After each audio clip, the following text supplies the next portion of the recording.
नमस्कार। मैं प्राध्यापक डॉक्टर साहेबराव गायकवाड़, अकोले महाविद्यालय, हिंदी विभाग प्रमुख। विद्यार्थी मित्रों, शैक्षणिक वर्ष 2020-2021 मैं आज पहली बार आप लोगों के सामने प्रस्तुत हूं। क्या करें, संपूर्ण देश में कोरोना विषाणु महामारी का रोग फैल चुका है और इस कोरोना विषाणु के कारण हर एक क्षेत्र त्रस्त हो चुका है। कौन सा भी ऐसा क्षेत्र बाकी नहीं रहा जो त्रस्त नहीं है, जो परेशान नहीं है। हमारी शिक्षा व्यवस्था भी इससे त्रस्त हो चुकी है। परंतु बच्चों, शिक्षा व्यवस्था एक ऐसी बात है, उसी को रोका नहीं जा सकता। किसी न किसी के माध्यम से इस शिक्षा व्यवस्था को हमें आगे ले जाना है। मैं आम लोगों के सामने किसी न किसी के माध्यम से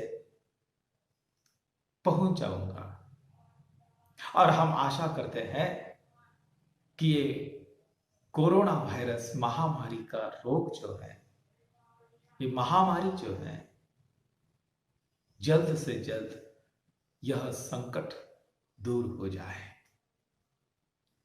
बच्चों, इस साल आप लोग TYBA में हो।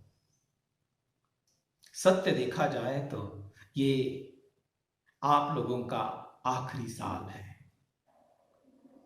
बच्चों, ये अंतिम साल है BA का, बैचलर ऑफ आर्ट्स। और यह साल आप लोगों के लिए बहुत इंपॉर्टेंट है, बहुत महत्वपूर्ण है ये साल आप लोगों के लिए। इसका कारण है कि यह साल आप लोगों के लिए इतना इंपॉर्टेंट क्यों है। बच्चों, जिन बच्चों को, जिन लड़कियों को, जिन छात्रों को BA के बाद कोई ना कोई करियर करना है, तो करियर के सारे रास्ते BA के बाद शुरू हो जाते हैं। BA के बाद कई ऐसे कोर्सेस है जो आप लोगों को अपने पैरों पर खड़ा करते हैं। ऐसे कई कोर्सेस है जो BA के बाद है। इसलिए BA का अंतिम साल आप लोगों के लिए बहुत इंपॉर्टेंट है। बच्चों, इस साल हमें कुल हिंदी के 3 पेपर का अध्ययन करना है। ये 3 पेपर कौन कौन से हैं? स्पेशल का 3रा पेपर, स्पेशल का 4था पेपर और जनरल का 3रा पेपर। जैसे कि बच्चों देखो, आप लोगों ने SYBA में S1 का अध्ययन किया, S2 का अध्ययन किया, G2 का अध्ययन किया। उसी तरीके से TYBA में इस साल हमें S3 का अध्ययन करना है, S4 का अध्ययन करना है और G3 का अध्ययन करना है।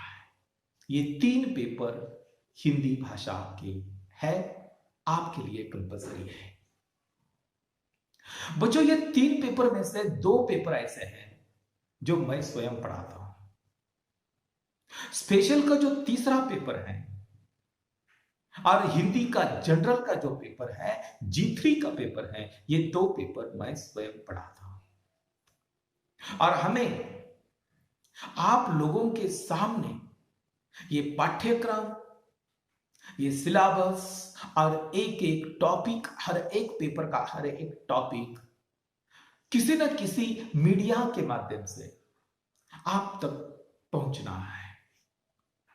बच्चों, हमने TYBA हिंदी स्पेशल का एक WhatsApp ग्रुप बनवाया है। शायद सभी बच्चे उस ग्रुप पर ऐड होंगे और जो लोग ऐड नहीं हुए उनको विनती करता हूं कि जल्द से जल्द TYBA हिंदी स्पेशल ग्रुप पर ऐड हो जाए। इसका कारण यह है कि मैं आप लोगों के सामने दो तरीके से आ जाऊंगा। एक तो मैं YouTube पर वीडियो क्लिप तैयार करके ग्रुप पर भेज दूंगा। वह मेरा लेक्चर होगा, वह लेक्चर आप लोगों को सुनना है और जिस टॉपिक पर मैंने लेक्चर दिया उस टॉपिक के नोट्स आप लोगों को ग्रुप पर भेज दिए जाएंगे। ये 3 विषय के लिए आप लोगों को 3 अलग अलग बहिया करनी होगी, नोट्स बुक करने होंगे। S3 के लिए अलग बही करनी होगी, S4 के लिए अलग बही करनी होगी और जनरल के लिए अलग बही करनी होगी। S3 का पेपर मैं पढ़ाऊंगा, S4 का पेपर प्राध्यापक ईदे सर पढ़ाएंगे और जो जनरल का पेपर है वह मैं पढ़ाऊंगा। बच्चों, और एक तरीका है पढ़ाने का, Zoom ऐप पर हम आपको पढ़ा सकते हैं। परंतु एक बात है कि आप लोगों को Zoom ऐप डाउनलोड करना होगा। जल्दी से जल्दी आप लोग Zoom ऐप डाउनलोड कर लो अपने मोबाइल पर। और जिस समय मैं Zoom ऐप पर लेक्चर ले लूंगा या मेरा लेक्चर होगा, उसके एक दिन पहले आप लोगों को अपने व्हाट्सएप ग्रुप पर सूचना दी जाएगी कि कल इस तारीख को ऐसे ऐसे समय पर Zoom ऐप पर लेक्चर है और उसके पहले मैं आप लोगों को Zoom ऐप पर जो पासवर्ड होता है वह आप पर ग्रुप पर मैं भेज दूंगा। बच्चों, ये S3 के लिए आपको अलग बही करनी है, S4 के लिए आपको अलग बही करनी है और G3 के लिए आपको अलग अलग बही करनी होगी। जल्दी से जल्दी हम आप लोगों को पाठ्यक्रम ग्रुप पर देने वाले हैं और S3 का पाठ्यक्रम जो होगा वह आपको बही में लिखना होगा। S4 का जो पाठ्यक्रम है जो ईदे सर भेज देंगे या भेज दिया होगा ग्रुप पर, वही आपको बही में लिखना होगा। और जनरल का पाठ्यक्रम जिस समय मैं आप लोगों को ग्रुप पर भेज दूंगा उसी समय आपको बही में लिखना होगा।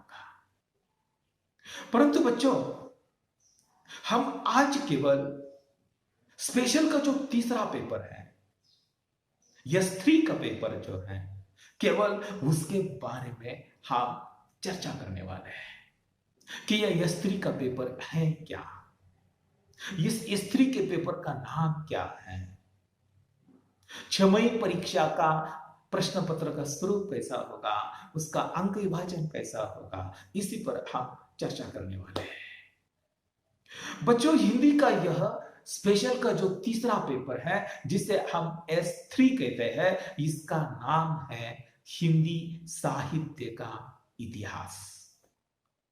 बच्चों, फिर से सुनो, ये S3 का जो पेपर है उसका नाम है हिंदी साहित्य का इतिहास। बच्चों, जहां इतिहास आता है, जहां हिस्ट्री आती है, इसका मतलब यह होता है कि जो घटित घटना का इतिहास होता है, जो घटना घटित हो गई है उसका इतिहास लिखा जाता है।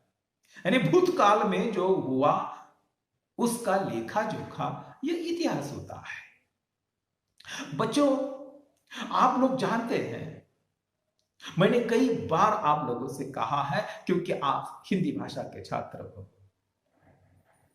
हमारे पूरे विश्व में, मैं देश की बात नहीं कर रहा हूं, संपूर्ण विश्व में लगभग 5000 से ऊपर भाषाएं बोली जाती है। 5000 से भी ऊपर भाषाएं बोली जाती है हमारे संपूर्ण विश्व में। ये 5000 भाषाओं में से 24 भाषा ऐसी है जो स्टैंडर्ड भाषा समझी जाती है। उसमें अंग्रेजी होगी, उसमें हमारी मातृभाषा मराठी होगी, हिंदी होगी, संस्कृत होगी, पाली होगी।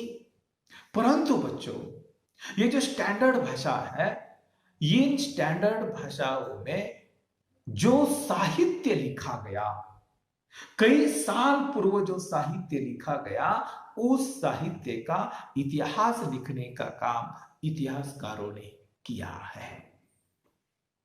जैसे कि देखो, मैंने अंग्रेजी की बात की, मराठी भाषा की बात की।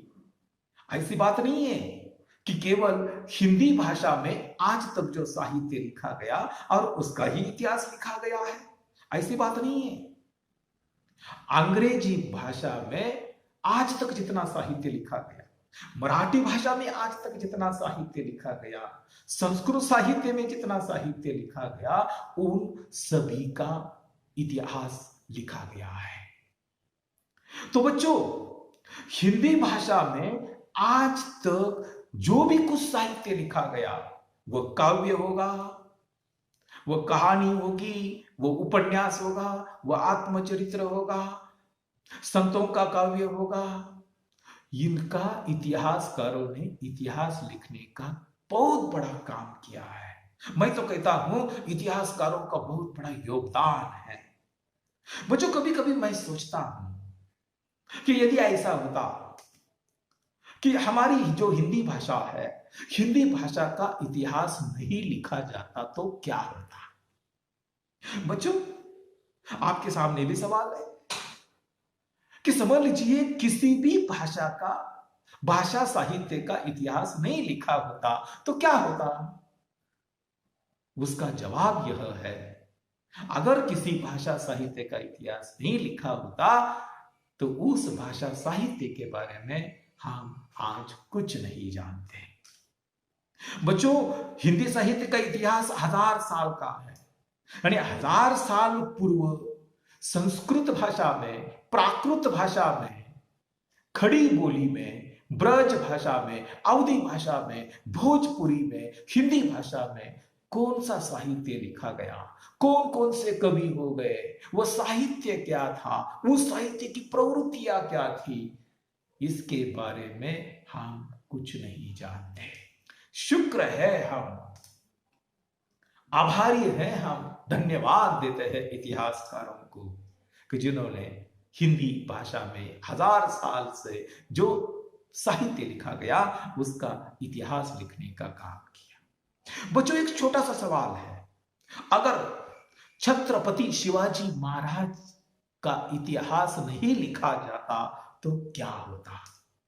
साधारण सी बात है, अगर छत्रपति शिवाजी महाराज का इतिहास नहीं लिखा जाता तो शिवाजी महाराज के जीवन में जो घटनाएं घटित हो गई उसके बारे में हम कुछ नहीं जानते। अरे वैसी ही बात है कि 1000 साल से हिंदी भाषा, हिंदी साहित्य लिखा जा रहा है और उसका इतिहास लिखने का काम इतिहासकारों ने किया है। बच्चों, आपकी जानकारी के लिए बता देता हूं कि हिंदी साहित्य का इतिहास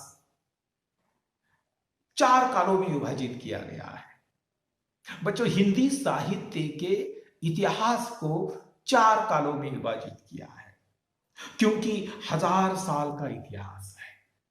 यह 1000 साल का इतिहास इतिहासकारों ने 4 कालों में उसका विभाजन किया है। बच्चों, इस तरह की किताब है, इस तरह की हिंदी साहित्य के इतिहास की ये किताब इस तरह की है। और इस तरह की जो किताबें हैं, हिंदी साहित्य के इतिहास की इस तरह की जो किताबें हैं, कई किताबें हैं, अलग अलग इतिहासकारों ने अपने अपने तरीके से इतिहास लिखने का काम किया।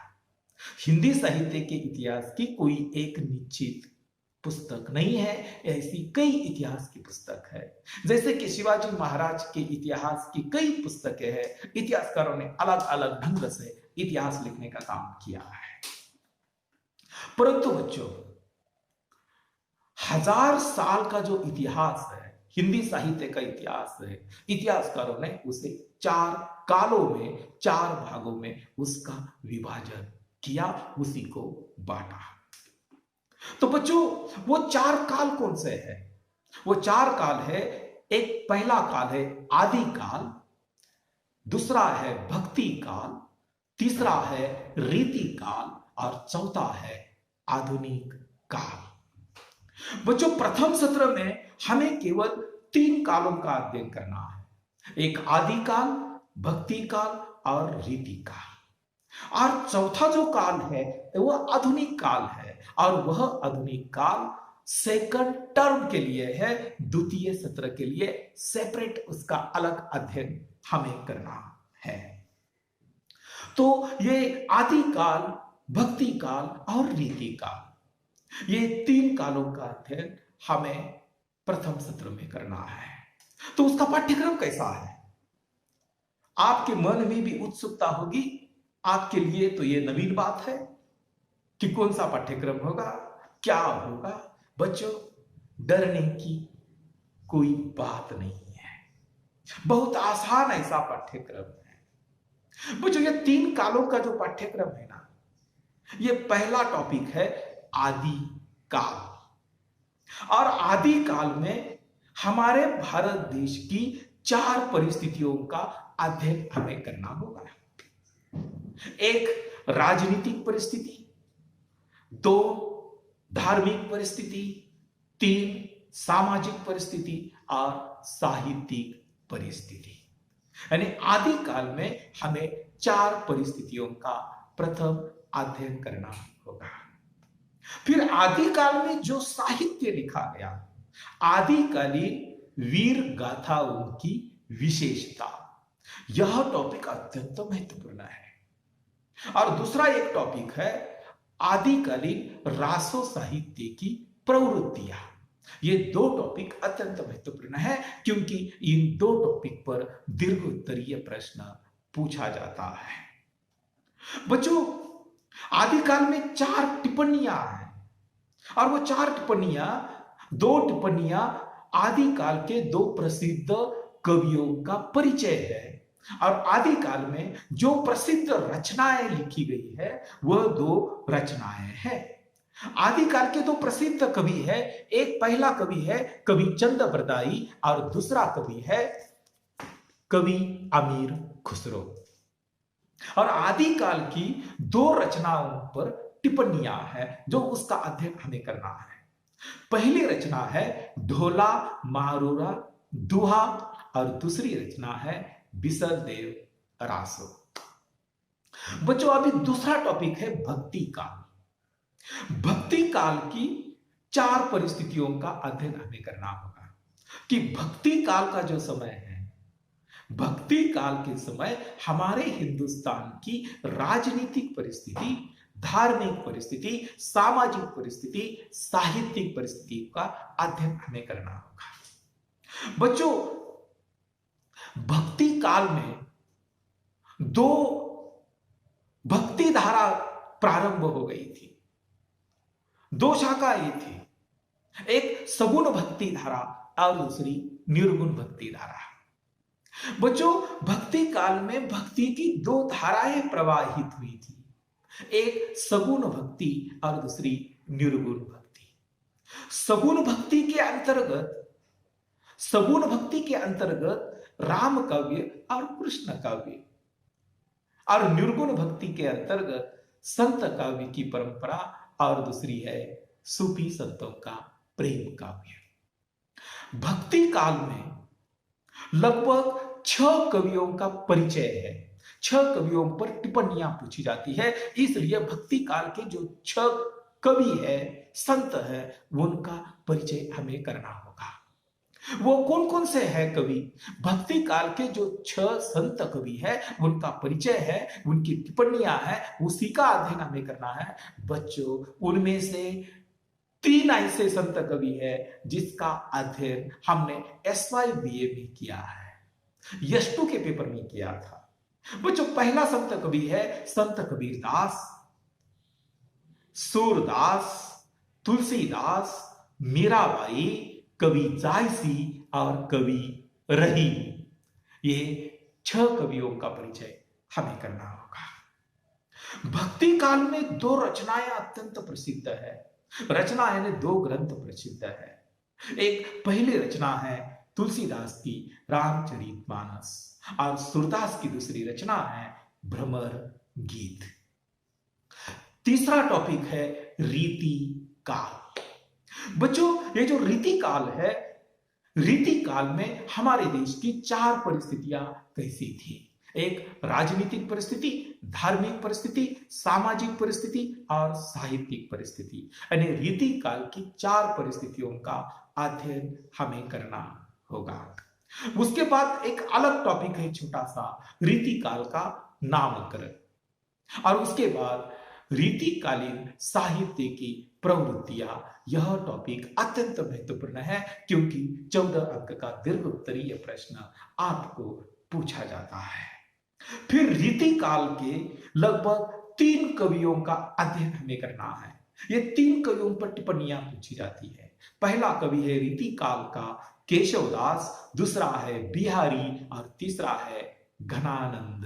बच्चों, पिछले साल हमने कवि बिहारी के दोहों का अध्ययन किया था। कवि बिहारी आप लोगों के लिए बिल्कुल नया नहीं है।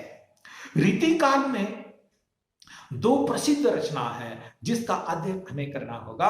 पहली रचना है रामचंद्रिका और दूसरी रचना है बिहारी सत सई। इस तरीके से हमें प्रथम सत्र में इतना पाठ्यक्रम जो है आदि काल, भक्ति काल और रीति काल, इनका अध्ययन हमें करना है। परंतु बच्चों, जो प्रथम सत्र में 60 अंक की परीक्षा होगी, उसका प्रश्न पत्र कैसा होगा, उसका स्वरूप कैसा होगा, उसका अंक विभाजन कैसा होगा, कौन कौन से टॉपिक पर प्रश्न होंगे, दीर्घोत्तरी प्रश्न होंगे, लघुत्तरी प्रश्न होंगे, वस्तुनिष्ठ प्रश्न होंगे, संक्षिप्त उत्तर वाले प्रश्न होंगे। बच्चों, आप लोगों की 6वीं परीक्षा हो गई तो 2 घंटे का समय होता है और 60 अंक की 6वीं परीक्षा होती है। बच्चों, कुल मिलाकर 60 अंकों की जो परीक्षा है उसमें 4 प्रश्न दिए जाते हैं। जो पहला प्रश्न है वह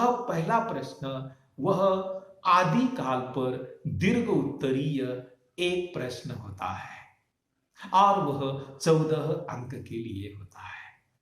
आदि काल पर जो दीर्घोत्तरीय एक प्रश्न पूछा जाता है, इस प्रश्न को अथवा आदि काल पर 4 टिप्पणियां पूछी जाती है। वो 4 टिप्पणियों में से 2 टिप्पणियां आपको लिखनी होगी। 7-7 अंक के लिए एक टिप्पणियां। दूसरा जो प्रश्न है वह भक्ति काल पर एक दीर्घ उत्तरीय प्रश्न पूछा जाता है और वह 14 अंक के लिए है। और भक्ति काल पर 4 टिप्पणियां इस प्रश्न को अथवा पूछी जाती है। 4 प्रश्न में से 4 टिप्पणियों में से 2 टिप्पणियां आपको 7-7 अंक के लिए लिखनी होगी। तीसरा प्रश्न रीति काल पर एक दीर्घोत्तरीय प्रश्न पूछा जाता है, वह 14 अंक के लिए है और रीति काल के इस दीर्घोत्तरीय प्रश्न के लिए अथवा 4 रीति काल की टिप्पणियां पूछी जाती है। 4 में से 2 टिप्पणियां आपको लिखनी होगी। एक टिप्पणी 7-7 अंक के लिए होगी।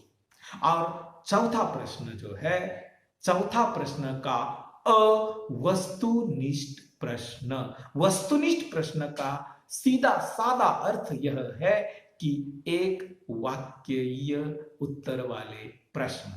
बच्चों, कुल मिलाकर आप लोगों को वस्तुनिष्ठ प्रश्न 10 दिए जाएंगे। उनमें से 8 प्रश्नों के उत्तर आपको 8 अंक के लिए लिखना है। प्रश्न क्रमांक 4 का संक्षिप्त उत्तर वाले प्रश्न। संक्षिप्त उत्तर वाले प्रश्न ये 4-5 पंक्ति में आपको उसका उत्तर लिखना होता है। ये कुल 7 प्रश्न दिए जाएंगे। उनमें से 5 प्रश्नों के उत्तर आपको लिखने होंगे 10 अंक के लिए। परंतु बच्चों ये वस्तुनिष्ठ प्रश्न जो 10 पूछे जाएंगे वे आदि काल पर 3 प्रश्न होंगे, भक्ति काल पर 4 प्रश्न होंगे और रीति काल पर 3 प्रश्न होंगे। संक्षिप्त उत्तर वाले प्रश्न जो 7 पूछे जाएंगे उनमें से आदि काल पर 2 प्रश्न पूछे जाएंगे, भक्ति काल पर 3 प्रश्न पूछे जाएंगे, रीति काल पर 2 प्रश्न पूछे जाएंगे। इस तरीके से आप लोगों की 60 अंक की प्रश्न पत्रिका रहेगी। इस तरह का पाठ्यक्रम आपका रहेगा। बच्चों, मैं तुरंत ही व्हाट्सएप ग्रुप पर यह जो वीडियो क्लिप है मैं डाउनलोड कर दूंगा, भेज दूंगा और उसी के साथ साथ इस यस्त्री का पाठ्यक्रम भी मैं पीडीएफ तैयार करके आपको भेज दूंगा। जिस समय आपको पीडीएफ मिल जाएगी उसी समय आप वह पीडीएफ का एक तो झेरॉक्स कर लो, नहीं तो ओपन करके अपनी अपनी बही में पाठ्यक्रम लिख लेना है। और बच्चों यह भी बात ध्यान में रखिए कि हमें व्हाट्सएप ग्रुप के माध्यम से ही आपको पढ़ाना होगा। आपको समय समय पर